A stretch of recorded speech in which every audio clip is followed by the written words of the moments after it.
আজকে ভোগের জন্য বানিয়ে নিচ্ছি বিচি কলার বড়ার তরকারি। আমাদের কলা বাগানে বিচি কলা হয়েছিল, পেরে আনা হলো সেই বিচি কলাগুলো। এই যে বিচি কলাগুলো আমি 2-3টে বিচি কলা বানিয়ে নিয়েছি। এই যে এগুলোকে সেদ্ধ করে নিলাম প্রেশার কুকারে দিয়ে।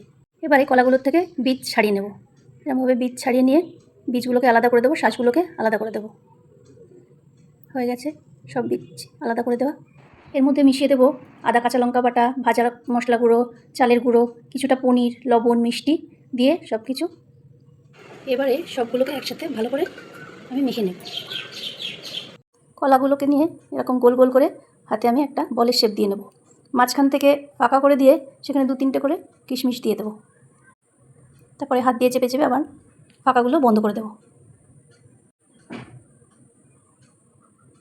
এই যে 2-3টে করে কিশমিশ নিয়ে দিয়ে দিচ্ছি, আবার হাত দিয়ে চেপে চেপে বন্ধ করে দেবো। এবার ফ্রাই প্যানে তেল গরম করে এই বড়াগুলোকে উল্টে পাল্টে সিম আঁচে ভেজে নেব।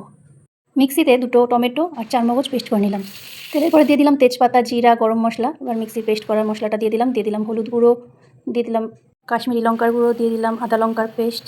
এবার কষিয়ে নিয়ে ফুটন্ত জলের মধ্যে মশলাগুলোকে দিয়ে দেবো স্বাদ মতো লবণ, একটু মিষ্টি।